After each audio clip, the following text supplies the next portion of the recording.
ধর্মকথা ৩৬৫-র আজকের পর্বে আপনাদের স্বাগত। আজকের কাহিনীর নাম অযোধ্যায় প্রত্যাবর্তন। ভাবুন তো, ১৪টা বছর দীর্ঘ বনবাস, একের পর এক আত্মত্যাগ, আর শেষে একটা হাড় হেম করা ভয়ঙ্কর যুদ্ধ।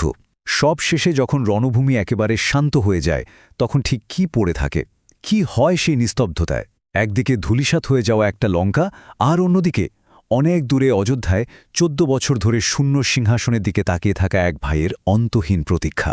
আজ আমরা এই অভাবনীয় যাত্রার গল্পই আপনাদের শোনাব। একবার চোখ বন্ধ করে দৃশ্যটা কল্পনা করুন। যুদ্ধের সেই লেলিহান শিখা চিরতরে নিভে গেছে।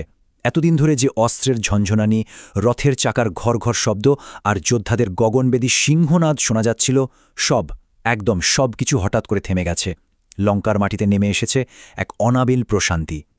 ধ্বংসস্তূপের মাঝেই যেন নতুন সৃষ্টির একটা বীজ বোনা হচ্ছে।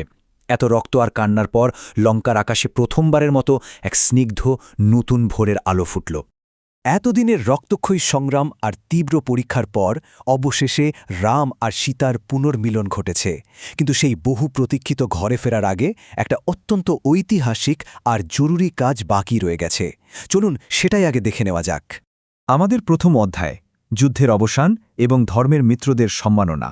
যুদ্ধ তো শেষ, এবার একটু ভেবে দেখুন, এত বিশাল একটা জয়ের পর একজন সাধারণ রাজা হলে কি করতেন? হয়তো সমস্ত কৃতিত্ব নিজের ঘাড়ে নিতেন, অহংকারে মত্ত থাকতেন, তাই না? কিন্তু রাম তো সাধারণ কেউ নন, তিনি একজন সত্যিকারের নেতা।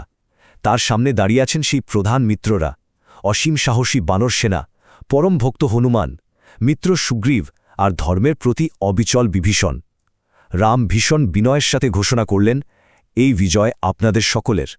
জয়ের মুকুট একা না পড়ে তা সবার সাথে ভাগ করে নেওয়ার এই যে দৃষ্টান্ত, এটা কিন্তু সত্যিই বিরল। এরা প্রত্যেকে ধর্মরক্ষার জন্য নিজেদের জীবন বাজি রেখেছিলেন, আর রামের এই সামান্য কয়েকটি কৃতজ্ঞতার কথা তাদের অন্তরকে একদম শান্তিতে ভরিয়ে দিল। লঙ্কা ছাড়ার ঠিক আগে রাম তার সর্বশেষ কিন্তু অত্যন্ত গুরুত্বপূর্ণ দায়িত্বটা পালন করলেন। তিনি বিভীষণকে লঙ্কার নতুন রাজা হিসেবে মুকুট পরিয়ে দিলেন, আর একটা খুব পরিষ্কার নির্দেশ দিলেন, ন্যায় ও করুণার সাথে লঙ্কা শাসন করো। ব্যাস, এই একটা মাত্র নির্দেশ।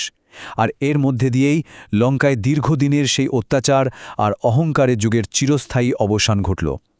বিভীষণও অত্যন্ত বিনম্রভাবে এই গুরুদায়িত্ব মাথা পেতে নিলেন। লঙ্কা পেল নতুন এক আলোর দিশা। এবার আসছি আমাদের দ্বিতীয় ভাগে, আকাশপথে গৃহযাত্রা বা বাড়ির পথে যাত্রা শুরু। লঙ্কার কাজ তো শেষ, এবার ঘরে ফেরার পালা। কিন্তু অযোধ্যা তো সে কত দূরের পথ, এত লম্বা রাস্তা কিভাবে পাড়ি দেওয়া হবে? ঠিক তখনই আগমন ঘটল এক বিস্ময়কর ঐশ্বরিক বাহনের, পুষ্পক রথ। এটা কিন্তু সাধারণ কোনো রথ নয়, একেবারে কিংবদন্তি, সম্পূর্ণ স্বর্ণখচিত, জাদুকরী শক্তিসম্পন্ন এক উড়ন্ত বাহন, যা অনায়াসে আকাশপথে উড়ে যেতে পারে।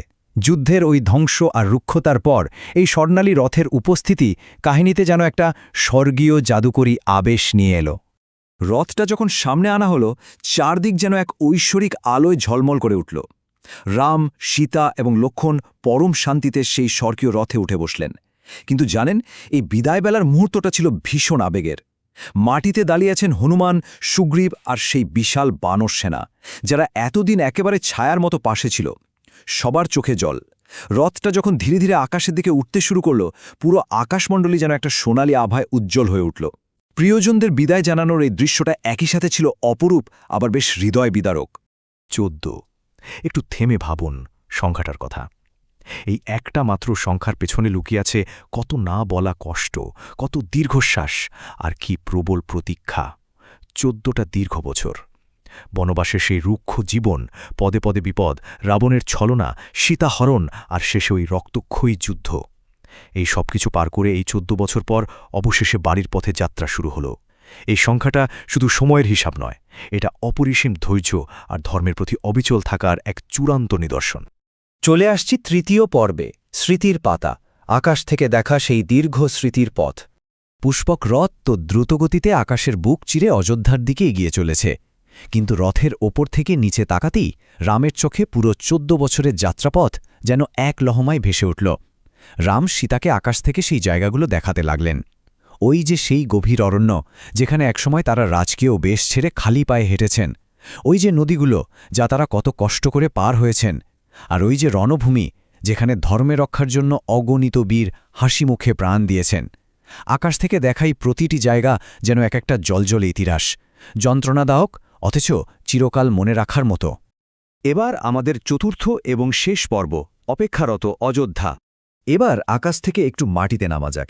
এখানে দুটো সম্পূর্ণ ভিন্ন জগতের এক অদ্ভুত বৈপরীত্য তৈরি হয়েছে। একদিকে রাম সমস্ত বাধা পেরিয়ে এক দিব্য রথে চড়ে আকাশপথে বীরের বেশে বাড়ির দিকে উড়ে আসছেন, আর অন্যদিকে অনেক দূরে অযোধ্যায় ভরত, যিনি রাজকীয় সিংহাসন প্রত্যাখ্যান করে একেবারে তপস্বীর মতো জীবনযাপন করছেন। দীর্ঘ 14 বছর ধরে তিনি শুধু একটা দিনের অপেক্ষায় প্রহর গুনছেন, কবে তার বড় ভাই ফিরে আসবেন। ভাবুন অবস্থাটা, এক ভাই আকাশ থেকে নেমে আসছেন আর অন্য ভাই মাটিতে বসে ক্ষণ গুনছেন।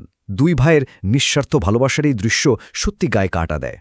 আর ঠিক এখানেই আমাদের মনে একটা প্রবল উত্তেজনার জন্ম হয়। এই দীর্ঘ প্রতীক্ষার অবসান যখন ঘটবে, রাম যখন অবশেষে অযোধ্যার মাটিতে পা রাখবেন, তখন ঠিক কি হবে? দুই ভাইয়ের মিলনের সেই প্রথম মুহূর্তটা কেমন হবে? 14 বছরের এই দীর্ঘ বিচ্ছেদের পর অযোধ্যার মানুষ তাদের এই যোগ্য পরমপ্রিয় রাজাকে কিভাবে বরণ করে নেবে? কেমন হবে সেই মহামিলনের উৎসব? আগামী আলোচনায় আমরা অযোধ্যার সেই মহামিলনের অপূর্ব কাহিনী নিয়ে ফিরে আসব। প্রতিদিন নতুন পর্ব শুনতে ধর্মকথা 365 চ্যানেলটি সাবস্ক্রাইব করে আমাদের সঙ্গে থাকুন।